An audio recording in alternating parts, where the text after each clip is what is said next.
Баршаңызға ассалаумағалейкум. Рыжий Алмаздың жаңа кітабы жарыққа шықты. Рыжий Алмаз лақап атымен танымал, 90-шы жылдары қылмыс әлемінің серкесі болған Несіпбай Нәсенов туралы кітап жарыққа шықты. Алдағы уақытта кітап бойынша фильм түсіру жоспарланып жатыр.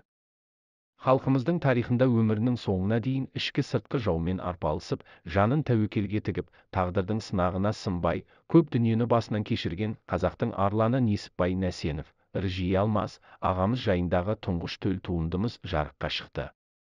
Несіпбай Нәсенов ағамыздың өмір баянымен жүріп өткен жолы, көптеген сұрақтардың жауабын осы кітаптан таба аласыздар.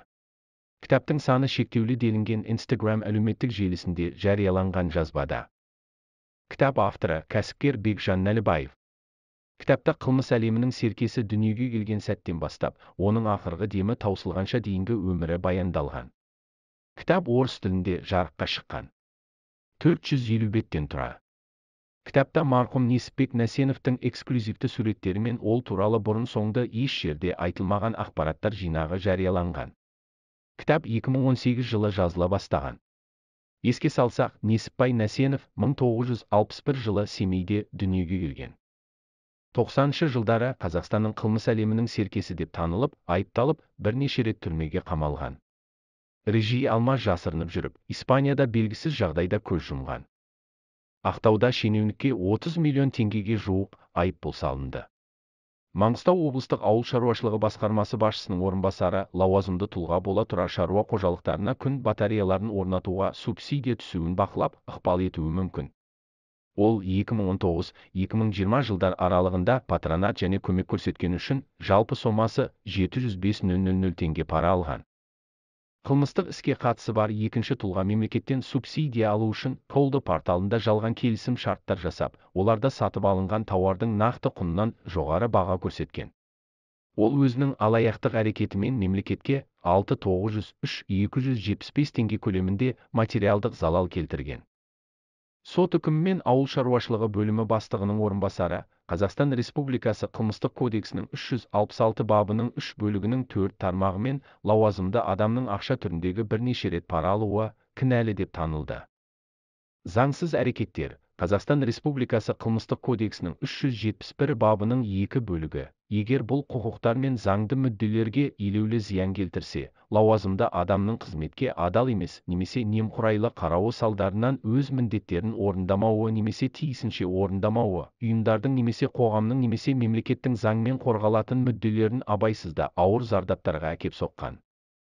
Оған белгілі бір лауазымдарды атқару немесе белгілі бір қызметпен айналысу құқығынан өмір бойына айыра отырып, мүлкі тәркіленіп, параның 40 еселенген мөлшері, яғни 28.200.000 теңге айыппұл салынды делінген сот қаулысында. Оның сыбайласы қылмыстық кодексінің 190 бабының 3 бөлігінің 1 тармағы, бөтеннің мүлкін ұрлау немесе алдау немесе сенімге қиянат жасау арқылы ірі мөлшерде бөтеннің мүлкіне құқықты иемдену бойынша кінәлі деп танылды. Ол шартты түрде 3 жылға бас бостандығынан айырылып, пробациялық бақылауға алынды. Тағы 2 айыпталушы 367 баптың 2 бөлігі, лауазымды тұлғаға аса ірі мөлшерде пара беру бойынша жазаланды. Оларға параның 20 еселенген мөлшерінде айыппұл салынады. Антиресейлік санкцияға байланысты Қазақстан мұнайының атын өзгертеді. Қазақстандық Ақтөбе мұнай-газ компаниясы ресейлік теңіз порттары арқылы Kazakhstan Export Blend Crude Oil (KEPCO) компаниясына экспортталатын мұнай брендінің атауын ресейлік мұнайдан айыру үшін өзгертті. Бұл туралы Reuters агенттігі хабарлады. Қазақстандағы мұнай өндірушілер, егер құжаттарда мұнайдың Ресейде өндірілмегені анық көрсетілсе, жанармайдың қымбаттауына және оны оңай өткізуге қол жеткізуге бел байлауда. Агенттік ақпарат көздерінің бірі, Қазақстанның энергетика министрлігі жаңа атауды ресми түрде қолдану үшін ел үкіметінен рұқсат сұрамақ ниетте екенін хабарлады.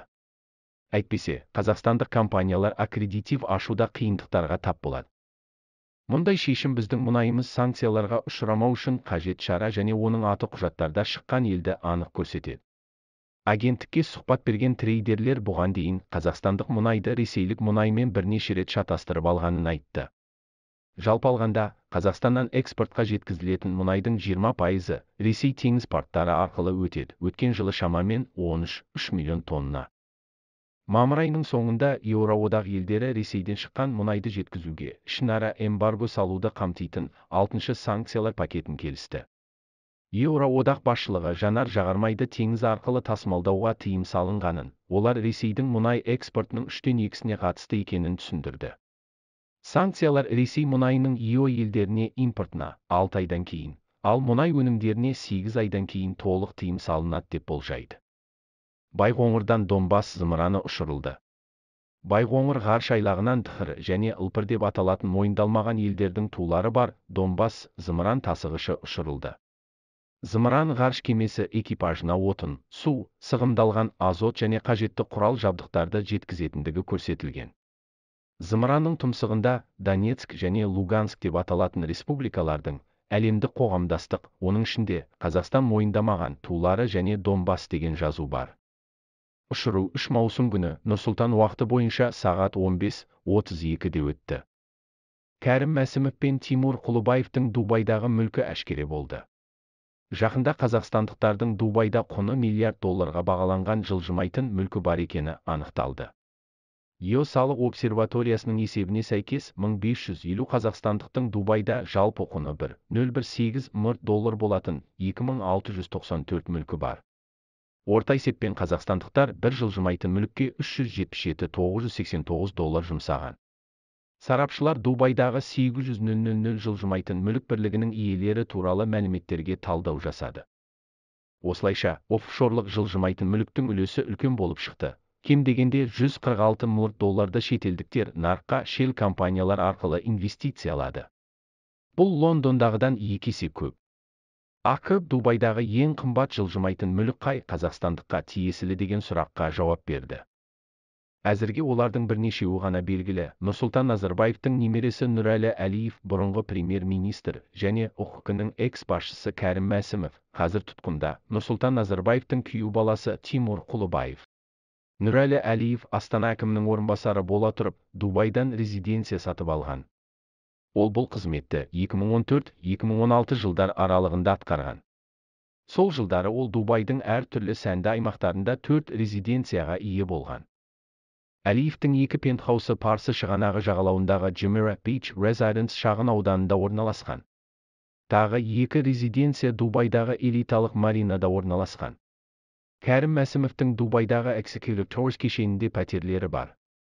Бұл 12 мұнарадан тұратын кешен, оның 10-ы тұрғын үй. Кәрім Мәсімовтің тағы бір пәтері International City Dubaiде орналасқан. Тимур Құлыбаев Дубайдағы ең қымбат орындардың бірінде, Пальма Jumeirahда пәтерлерге иелік етеді. Мұнда жылжымайтын мүлік құны қазір $20 миллион жетеді. ЕО салық обсерваториясының есебіне сәйкес, активтердің көпшілігі офшорлық компаниялар арқылы сатып алынған. Біз әлемде және Қазақстан жаңалықтар жайында шындықты айтамыз. Лайк, коммент арқылы көмектесіңіз. Жазылуды ұмытпаңыз. Бұл арна үшін сіздерден ең үлкен көмек.